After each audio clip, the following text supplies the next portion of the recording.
오늘은 두 나라 시민으로 사는 신앙생활, 두 나라 시민으로 사는 신앙생활이라는 제목으로 말씀의 은혜를 나누겠습니다. 오늘 말씀의 주제는요, 두 나라 시민이에요. 두 나라 시민.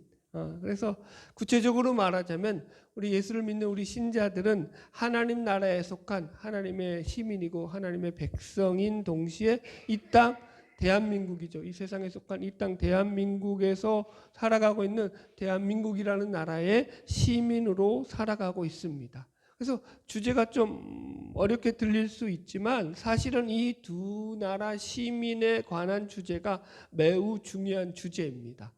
여러분들 혹시 이런 설교들 많이 들어보셨어요? 우리는 두 나라 시민으로 살고 있다?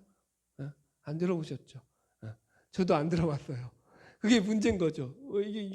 그게 문제인 거예요. 제가 이제껏 신앙생활 해오면서도 이 두 나라 시민으로 살아가는 문제에 대해서 제가 어느 목사님으로부터도 설교를 한 번도 들어본 적이 없어요. 제가 신앙생활을 여러분들도 마찬가지잖아요. 오래 하신 분은 50년 넘게 하신 분들이 여기 계신데, 그런데 이걸 못 들어봤다는 건 이게 문제가 있는 거죠. 이게 안 중요하면 괜찮아요. 이게 별로 안 중요한 문제면은 그럴 수 있겠다. 그런데 제가 말씀을 확인하고 준비하면서 연구한 결과 이건 아주 중요한 주제예요. 우리가 반드시 알고 있어야 될 신앙생활에서 꼭 필요한 그런 내용이에요. 그런데 실제로 교회에서 이런 내용들을 가르쳐주지 않다 보니까 오늘날 많은 신자들이 이 두 나라 시민으로 살아가는 이 두 나라 시민의 정체성에 대해서 많은 혼란을 겪고 있는 거죠. 그래가지고 어떤 분들은 이제 교회에만 열심히 하면 된다. 그래서 교회에 올인하면서 살아가는 사람들이 있는 반면에 또 교회와 세상에서의 삶이 이게 동떨어져 있는 거죠. 그래가지고 이게 서로 이게 분리가 되어 있는 거예요. 교회에서는 교회의 삶이고 세상은 세상의 삶이야.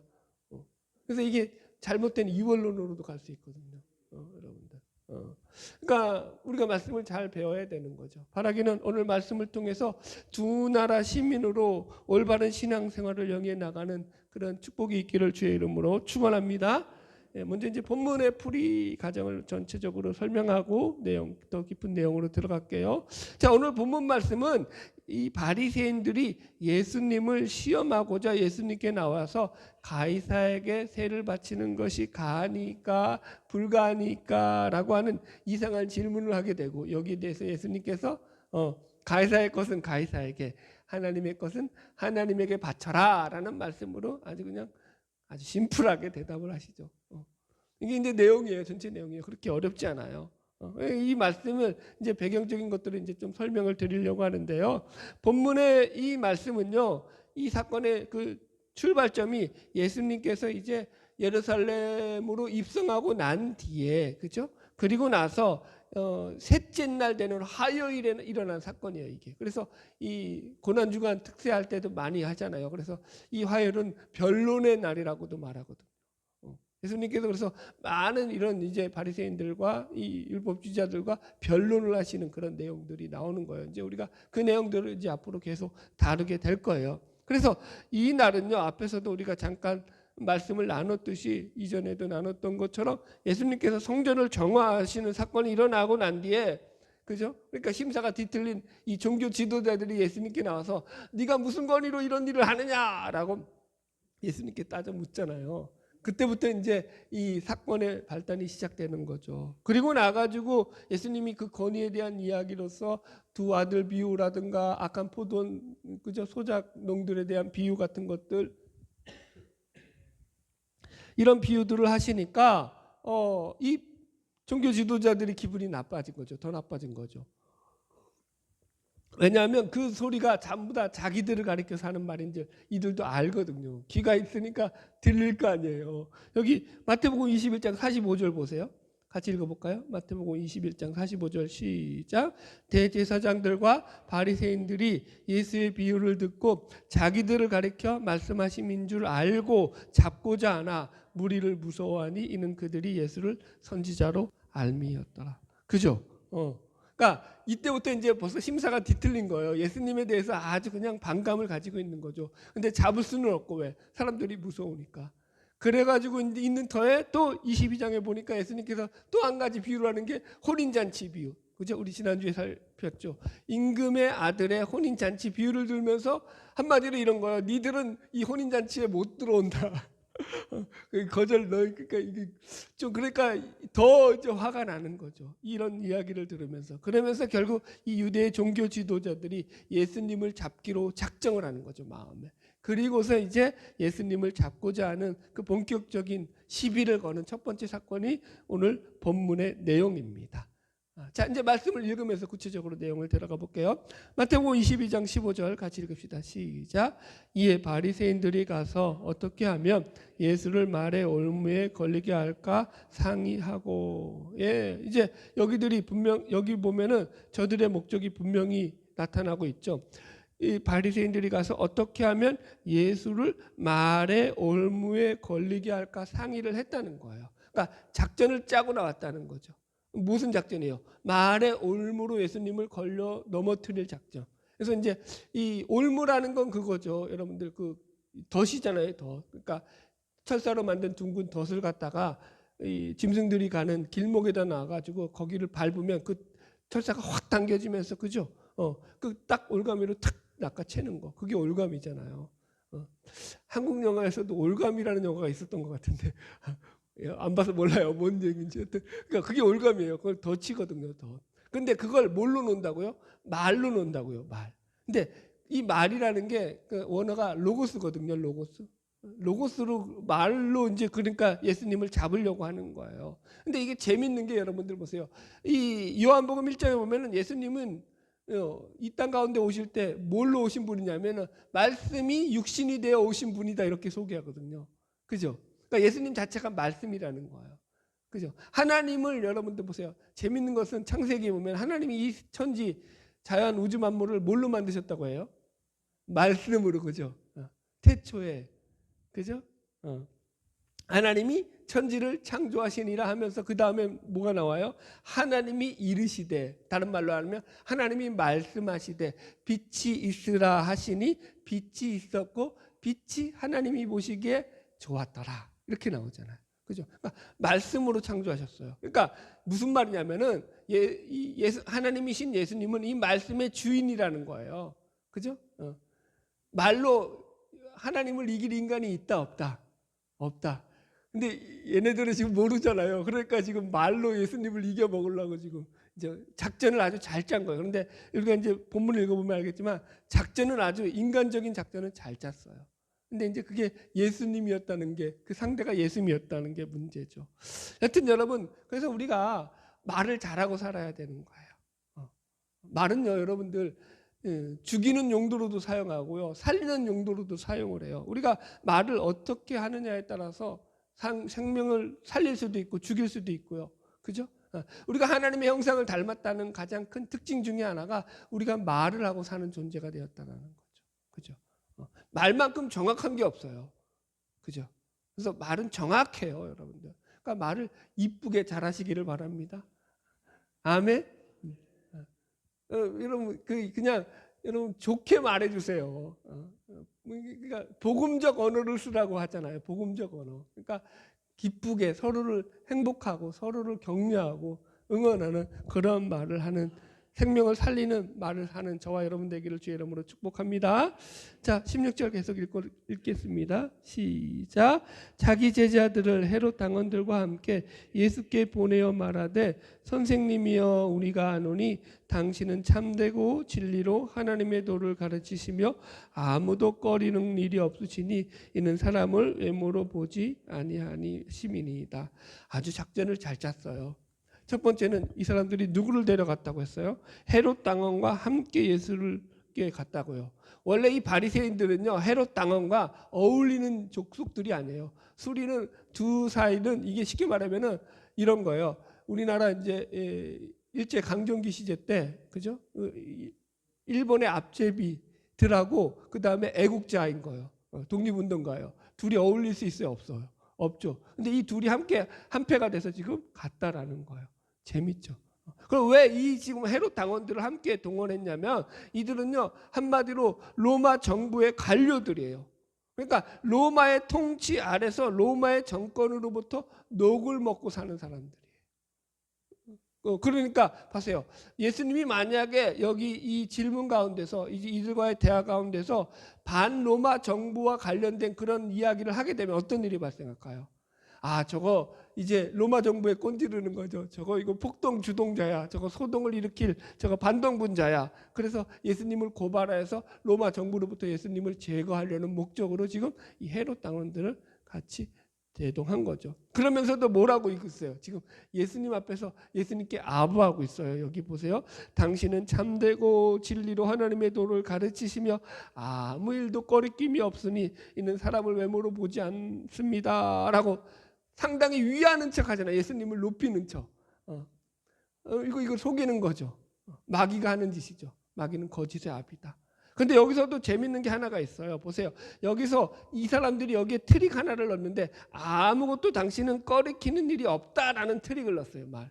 당신은 그러니까 당신의 하고 싶은 말 다 하고 산다. 이런 거예요. 이게 왜 트릭이 되냐면 뒤에 가서 이제 가이사에게 세를 바치는 게 가합니까? 라고 물을 때 당신이 하고 싶은 말 마음대로 하세요. 이 뜻이거든요. 그러니까 로마 정부에 눈치 보지 말고 말하라 이 얘기거든요. 사실은 이게 함정인 거예요. 함정. 자, 재밌죠? 네. 넘어갈게요. 17절 말씀 계속 읽겠습니다. 시작. 그러면 당신의 생각에는 어떠한지 우리에게 이르소서. 가이사에게 세금을 바치는 것이 옳으니까 옳지 아니까. 예. 바리새인들이 예수님을 위하는 척하면서 던진 첫 번째 질문이 뭐냐면 가이사에게 세를 바치는 게 옳습니까? 옳지 않습니까? 라고 묻는 거예요.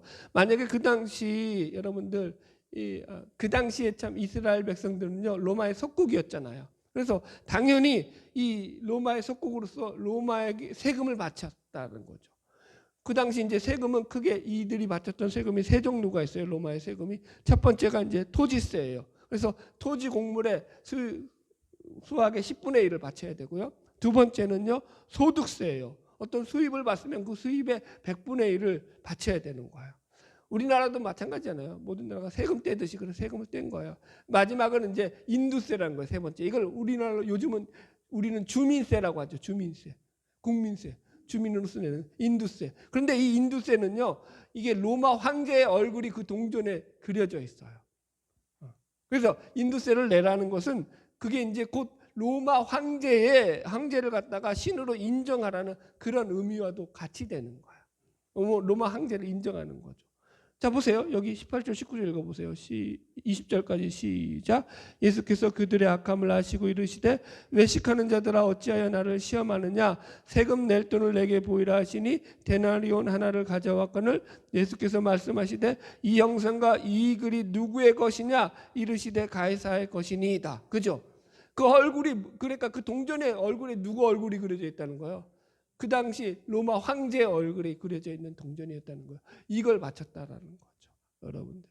그러니까 여러분 보세요. 이것은 유일신을 믿고 있던 유대 민족주의자에게는 이게 되게 거북스러운 일이죠. 안 그래도 지금 로마 압제 가운데 사는 것도 열받은데 이 로마 황제를 갖다가 하나님을 믿는 이 유대인들이 로마 황제를 신으로 모시라고 인정하라고 자꾸 이게 압력을 가하는 거거든요. 그러니까 기분이 안 좋을 수밖에 없죠. 그래서 만약 예수님께서 여기서 세금을 내라라고 말하면 로마의 편을 든게 되는 거죠. 그죠? 그러면 당시 이 민족주의자였던 유대민인들에게는 반감을 살 수밖에 없는 거죠. 예수님은 반유대주의자야라고 욕을 먹게 되는 거죠. 반대로 예수님께서 이제 여기서 세금 내지 마라 이렇게 된 거 이제 지금 이 바리새인들이 노리는 건 이거죠. 세금 내지 마라 그거 노리는 거예요. 당신 하고 싶은 말 하세요 이거죠. 그렇게 되면은 예수님은 어떻게 되는 거예요? 법을 어긴 사람인 거죠. 어긴 사람이 되고 반로마 이 정부에 대항하는 그런 사람이 되는 거죠. 폭동 주동자로 몰아가지고 소요를 일으키는 사람으로 몰아가지고 얼마든지 예수를 처치할 수 있는 그런 빌미를 제공하게 되는 거예요. 그러니까 이렇게 해도 저렇게 해도 여기에는 뭐가 있는 거예요? 이들이 만들어놓은 함정이 숨어 있는 거죠. 우리식으로 하면 친일파가 될 것이냐, 그죠? 뭐 그런 거죠. 자, 계속 읽겠습니다. 21절 계속 읽읍시다. 시작. 이르되 가이사의 것이니이다. 이에 이르시되 그런즉 가이사의 것은 가이사에게 하나님의 것은 하나님에게 바치라 하시니 22절까지 읽을까요? 그들이 이 말씀을 듣고 놀랍게 여겨 예수를 떠나 가니라. 예, 이 장면에서 이제 예수님께서는 겉으로 보면은 가이사의 것은 가이사에게 하나님의 것은 하나님에게 바쳐라고 말해서 어떻게 보면 재치 있는 그런 대답으로 이 위기 상황을 모면에 빠져나가신 것처럼 우리가 보일 수 있는데 그런 게 아니죠. 예수님이 재치를 기지를 발휘해서 지금 이런 상황을 모면하고 뭐 그럴 분이 아니신 거예요. 그럴 것 같으면 처음에 성전에 들어가서 성전을 어지럽히지 말으셔야죠. 그죠? 문제를 발생시키지 말으셔야죠. 그러니까 그게 아니라 사실은 예수님의 이 말씀 속에서는 예수님께서 하시는 그 일 가운데 하나님 나라의 원리와 하나님 나라의 어떤 그 방법이 담겨져 있다라는 거예요. 하나님 나라의 원리. 그러니까 여기에는 아주 중요한 거죠. 그 원리가 뭐라고요? 제가 설명한 거죠. 오늘 말씀의 주제인 거. 두 나라 시민으로 살아가는 신앙생활의 원리가 담겨 있는 거예요. 우리 예수 믿는 사람들은 두 나라 시민으로 사는 거예요. 아멘? 하나님 나라의 백성인 동시에 이 땅 대한민국의 백성이기도 한 거예요. 하나님 나라의 시민으로만 사는 거 아니라고요. 그렇다고 또 이 나라의 백성으로만 산다고 해가지고 또 그 나라를 무시해도 안 되고요. 그래서 이게 잘 정리가 돼야 돼요. 자, 정리합시다. 여기서 가이사의 것은 가이사에게 바쳐라라는 것은요. 이 말씀은 세상에 속한 세상 나라의 시민으로서 시민의 책임과 의무를 다하면서 살아라라는 말씀이 되는 거죠. 그죠?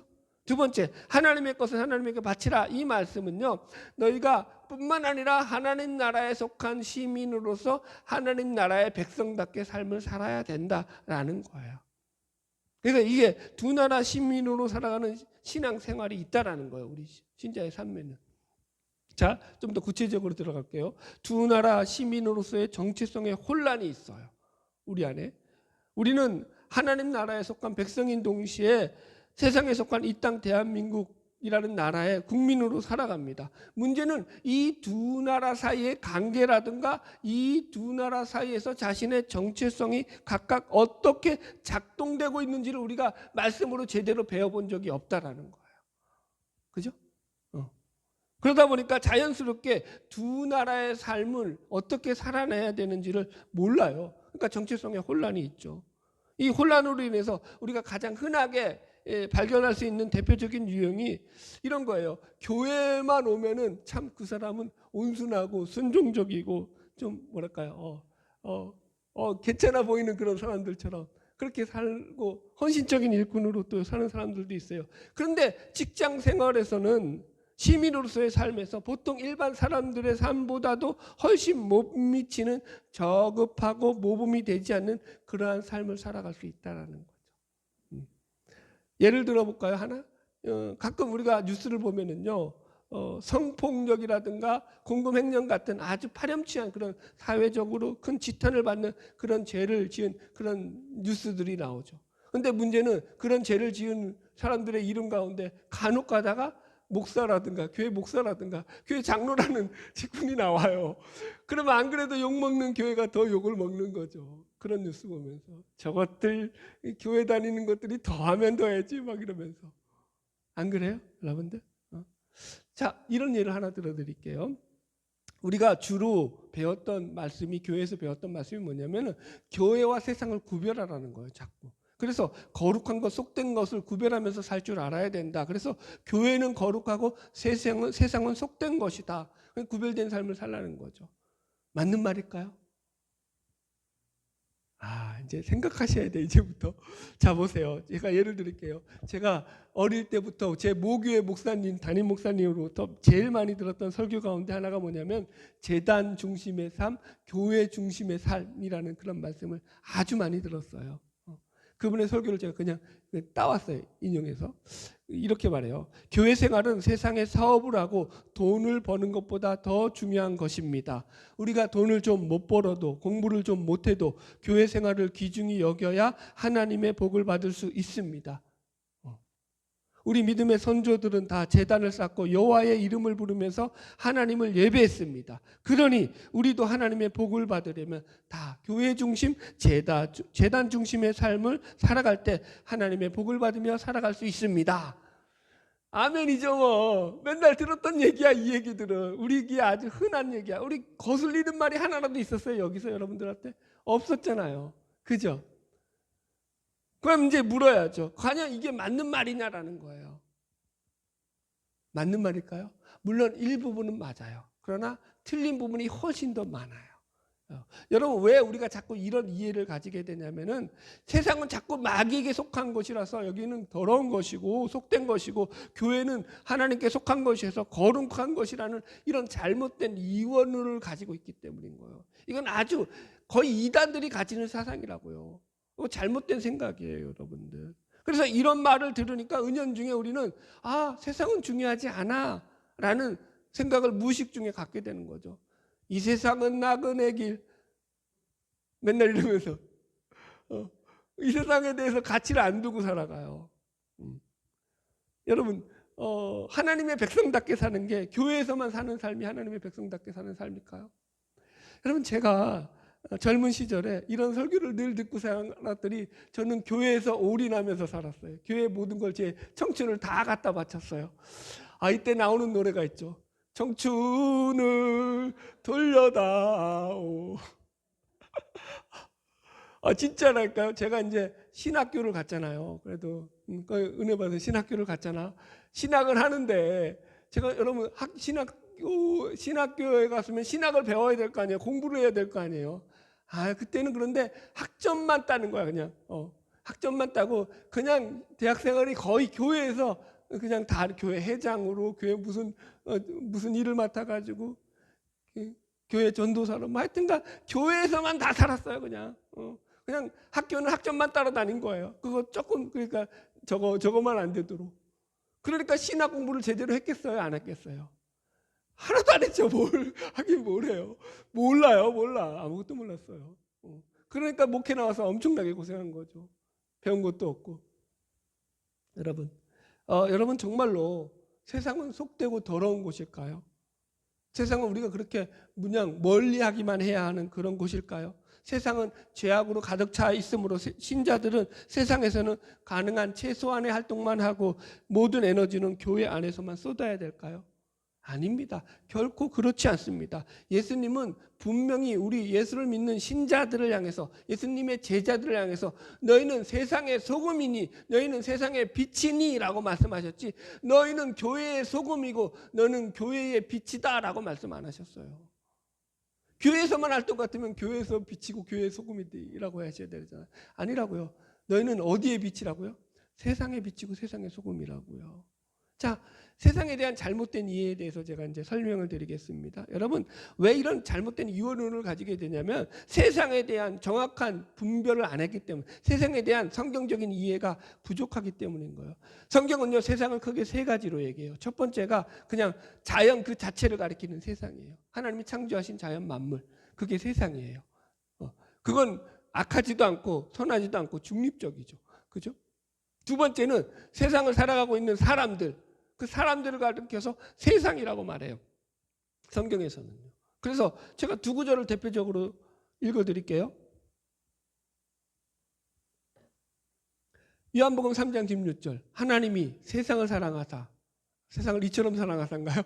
하나님 세상을 이처럼 사랑하사 독생자를 주셨으니 이는 저를 믿는 자마다 멸망치 않고 영생을 얻게 하려 하심이라. 그래서 보세요. 하나님이 세상을 이처럼 사랑했다고 하죠. 여기서 세상은 뭐예요? 사람들이에요. 하나님이 사람들을 이처럼 사랑하사 독생자를 주신 거죠. 그죠? 또 마태복음 5장 13절 우리가 금방 했던 너희는 세상의 소금이고 너희는 세상의 빛이라는 거죠. 너희는 세상의 소금이니 만일 소금이 그 맛을 잃으면 무엇으로 짜게 할 것이냐. 너희는 여기서 세상이 사람들을 가리키는 너희는 사람들 앞에 빛이라는 거예요. 세상 사람들 앞에서. 그죠? 그리고 너희는 세상의 소금이니 너희는 세상의 빛이니 너희는 세상 사람들 앞에서 빛이고 세상 사람들 앞에서 소금으로 사는 존재들이다 라고 말하고 있다고요. 그죠? 이게 두 번째 세상이고 마지막 세상이 이게 늘 우리가 얘기했던 그 하나님을 대적하는 세력, 경향으로서의 세상이에요. 그래서 이런 구절들이 성경에 나오죠. 요한일서 2장 15절. 이 세상이나 세상에 있는 것들을 사랑하지 말라. 누구든지 세상을 사랑하면 아버지의 사랑이 그 안에 있지 않다. 그래서 세상을 사랑하지 말라라는 말씀. 여기서 세상은요, 모든 사람들을 가리키는 두 번째 의미의 세상이 아니라고요. 자연 만물을 가리키는 세상이 아니라고요. 무슨 세상? 하나님을 대적하는 세력과 경향으로서 마귀에게 속한 세상을 가리키는 거예요. 그걸 사랑하지 말라는 거예요. 이해하셨죠? 이걸 여러분 그냥 세상을 다 똑같이 이게 놓고 보면은 요한복음 3장 16절과 지금 요한일서 2장 15절은 서로 정면으로 대치해요. 하나님은 세상을 이처럼 사랑하사 독생자를 주셨는데 우리 보고는 세상을 사랑하지 말래요. 말이 돼요, 안 돼요? 말이 안 되는 거예요. 그렇게 풀면 안 되는 거죠. 그러니까 그 세상이 뭘 의미하고 있는지를 우리가 정확히 분별해야 된다라는 거죠. 자, 이렇게 세상을 세 가지로 분별하고 났을 때 여러분 보세요. 이런 구분이 있어야 되겠어요? 없어야 되겠어요? 세상을 바라볼 때 반드시 있어야 돼요. 이걸 구분 안 하니까 전부 다 어떻게 하냐면 세상 하면 퉁 해가지고 전부 다 하나님을 대적하는 악한 세력으로만 몰고 가버리는 거죠. 그러다 보니까 어떻게 되는 거예요? 앞에서도 제가 설명했듯이 이 세 번째 세상, 악한 세력으로서의 그 음란한 세상, 그죠? 악한 세상을 갖다가 이걸 둘째 세상이죠. 사람들이 생각하는 세상으로 다 대입을 시켜가지고 접목을 시켜가지고 이걸 막 혼합 믹스 시켜가지고 그냥 세상은 다 악한 거야. 그렇게 가버렸다라는 거죠. 그러니까 이상한 이원론에 빠진 거죠. 그래놓고는 무조건 세상은 속된 것이니까 세상을 사랑하지 말라고 했으니까 나는 세상에는 관심 없고 나는 하나님에게만 관심이 있어. 이 세상은 나그네길 나는 다만 나그네. 아니라고요, 여러분들. 세상 잘 사시길 주의 이름으로 축복합니다. 여러분 보세요. 지금 이 두 번째 세상에는요, 우리가 일하고 있는 직장이라든가 일터 혹은 여러분들이 가정이라든가 여러분들이 속해 있는 그 국가나 정부 또 사회 조직 기관들 전부 이게 둘째 의미의 세상이에요. 우리가 살아가는 세상이라고요. 아멘? 네. 하나님은요 이 세상을 여전히 사랑하셔요. 이 세상에 하나님은 뭐라 하셨다고요? 여전히 하나님의 은혜를 베풀고 계시다고. 이걸 일반 은총이라고 얘기해요. 우리는 예수 믿는 자들에게는 특별 구원의 은총이죠. 그걸 특별 은총이라고 해요. 특별 은혜를 베풀어 주셔서 우리를 예수를 믿는 거죠. 그러나 세상은 그러면 하나님이 안 사랑하시냐? 그거 아니라고요. 일반 은총을 하나님은 이 나라 정부에도 베풀고 있다고요. 이 루이스 벌코프라고 유명한 신학자가 한 말이에요. 제가 한 말이 아니라. 그러니까 여러분들 지금 여전히 하나님은 이 사람들을 향해서도 하나님의 은혜와 사랑을 베풀고 있어요. 그러니까 이 세상이 돌아가죠. 문화가 있고 사회가 있고, 그죠? 아름답게 만들어져 가는 거 있잖아요. 그러므로 우리는 이 두 나라 시민으로서 이 땅을 살아가는 지혜가 반드시 필요합니다. 물론 궁극적으로 우리는 저 영원한 하나님 나라의 시민으로 살아가는 거죠. 그러나 그렇다고 해서 이 땅에 속한 나라를 무시하고 살아도 된다라고 괜찮다 그렇게 살아도 돼라고 성경은 우리에게 말씀하고 있지 않아요. 오늘 예수님께서도 가해사의 것은 가해사에게 바치라라고 그래서 말씀을 하시는 거죠. 이 말씀들은 그러므로 전부 다 우리가 이 두 나라 시민으로 살아갈 때에 이 두 나라 시민으로서 지혜를 가지고 살아야 된다. 라는 것을 우리에게 알려주시는 거예요. 자, 세상의 빛과 소금에 대한 얘기를 조금 더 정리를 해드리겠습니다. 우리가 예수님이 말씀하실 때 너희는 세상의 빛이 되고 세상의 소금이 되라 이렇게 말씀하셨어요. 너희는 세상의 소금이고 빛이다 이렇게 말씀하셨어요. 되라가 아니에요. 그죠? 빛이다예요. 니들이 노력하고 니들이 열심을 내가지고 어떻게 만들어내고 이루는 게 아니라는 거예요. 세상에 나가서 열심히 살지 말라 이 얘기도 아니에요. 또 오해하시면 안 돼요. 그러니까 존재적 차원의 이 얘기예요. 존재적 차원의 얘기. 그러니까 우리가 예수를 믿잖아요. 우리가 그래서 신자가 되잖아요. 그러니까 믿는 자가 되면은 우리는 존재적으로 새로운 존재가 되는 거예요. 완전히 세상에서 빛이고 소금인 그런 존재로서 살아가는 아주 그죠? 뭐라 그래요? 완전히 새로운 그런 존재로서 뉴 제너레이션이라고 하죠. 영어로. 자, 보세요. 이걸 이렇게 설명해 볼게요. 보세요. 만약에 두 남녀가 결혼을 했어요. 아기를 낳기 전과 아기를 낳는 후가 달라져요. 아기를 낳기 전에는요, 자기 둘이서 좋아하는 거 마음대로 즐기고 자유분방하게 살 수 있죠. 그러나 자식을 낳게 되었어요. 부모가 되었어요. 그럼 존재가 어떻게 된 거예요? 완전히 아기를 낳기 전과 아기를 낳은 후에는 존재 자체가 달라지는 거예요. 그전에는 부모가 아니었고 이제는 부모라는 존재로서 새롭게 나온 거라고요. 새로운 존재가 된 거라고요. 그러면 그때는 삶이 어떻게 되는 거예요? 자유분방하게 살 수 없는 거예요. 아, 나는 그래도 계속 여행 다니고 싶어 해가지고 이 돌된 아기 껴안고 세계 일주하고 막 그럴 수 없는 거예요. 이 아이에게 자신의 부모로서의 책임과 의무를 다하는 거죠. 노력을 기울여야 되는 거죠. 아기가 건강하고 잘 자랄 수 있게. 이게 부모로서 새롭게 그죠? 변화된 신분 가운데서 나타나는 현상이라는 거예요. 마치 이와 같이 그러니까 예수님은 나를 믿는 너희들은 이 세상에서 이제 존재적 차원에서 완전히 새롭게 변화된 존재들임을 기억하고 살아가야 한다라고 얘기하는 거죠. 자, 보십시다. 소금은요, 무슨 역할을 하죠? 소금은요, 부패하고 썩어가는 것을 방지하는 거예요. 그죠? 방부제 역할이죠. 보존하는 거죠. 옛날에, 지금도 마찬가지죠. 안동하면 뭐가 유명하죠? 네. 안동의 강고등어, 그죠? 자반고등어. 고등어인데 무슨 고등어예요? 소금 쳐가지고 소금에 절인 고등어죠. 여러분, 고등어를 왜 소금에 절이죠? 네. 옛날에는 냉장고가 없는 시절이잖아요. 그죠? 지금이야 냉장고에 넣으니 그런 거는. 그러니까 그냥 생선을 방치해 놓으면 금방 썩어요. 부패해버려요. 그래서 소금을 통해가지고 그 부패를 막는 거죠. 그게 소금이 가치인 거예요. 여러분 보세요. 우리에게 소금이라는 것은 우리가 세상에 세상의 소금이라는 것은 우리가 세상에 들어갔을 때 신자로서 우리가 살아갈 때 어떤 일이 발생하냐면 세상이 부패하고 세상이 타락하는 것을 어느 정도 막는 방지하는 그런 역할을 하는 거예요. 그게 우리에게 주어진 역할이라는 거죠. 그런데 세상보다 더 부패했어. 더 썩었어. 그럼 되는 거야 안 되는 거야? 세상보다 더 이기적이고 더 탐욕적이야. 그건 예수가 없는 거예요. 예수를 이용해 먹는 거지. 착각하지 마세요. 여러분 그러니까 무슨 교회 직분을 가지고 있고 그다음 뭐 목사다 장로다 그리고 뭐 세상에서 성공한 사업가다 뭐 하여튼 기독교인데 이런 거 뭐 아주 그에게 많은 타이틀이 달려 있다고 합시다. 그런데 그 삶 속에서 이 소금의 역할의 모습이 안 나타나요. 그건 예수 믿는 거 아니라고요. 예수는 그렇게 믿을 수가 없어요, 여러분들.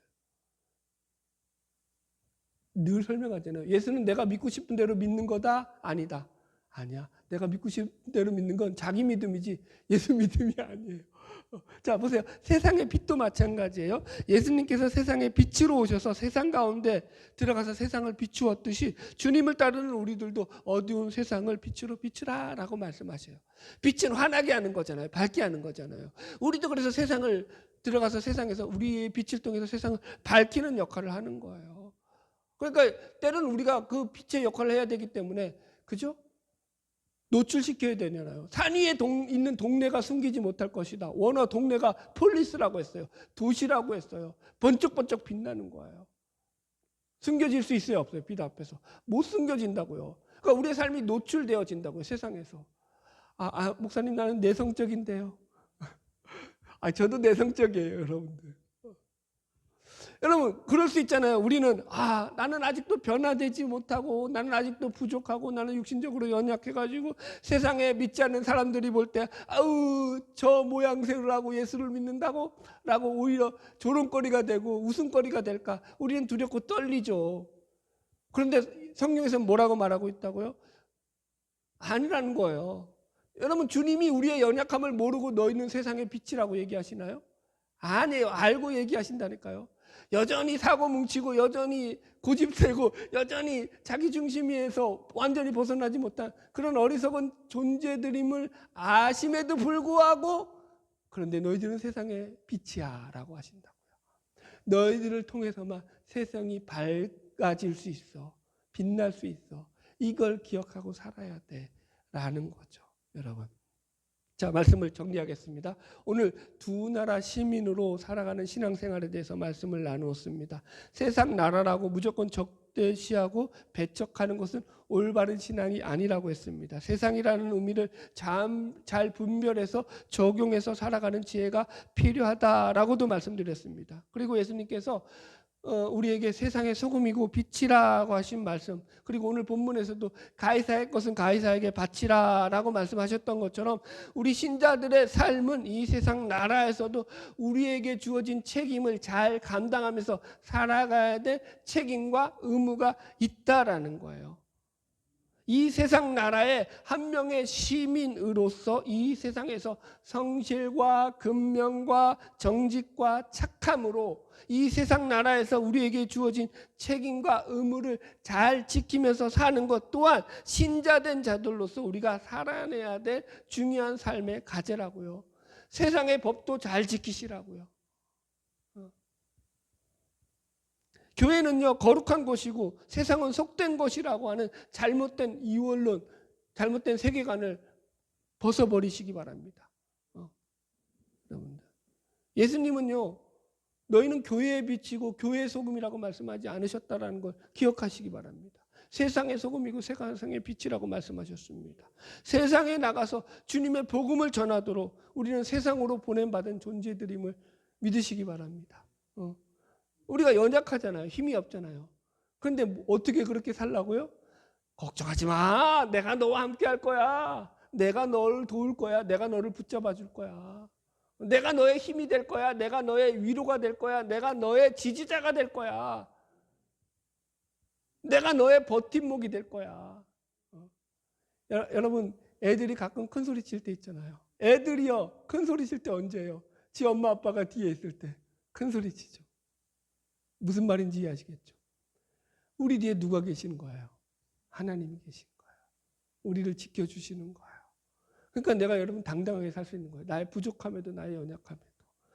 바라기는 저 영원한 하나님 나라의 백성인 동시에 이 세상에 속한 세상 나라의 백성으로서 두 나라 시민으로 살아가는 신앙생활 속에서 지혜롭게 삶을 살아감으로 말미암아서 하나님께 영광 돌리는 복된 저와 여러분이 되시기를 주님의 이름으로 다시 한번 축원합니다.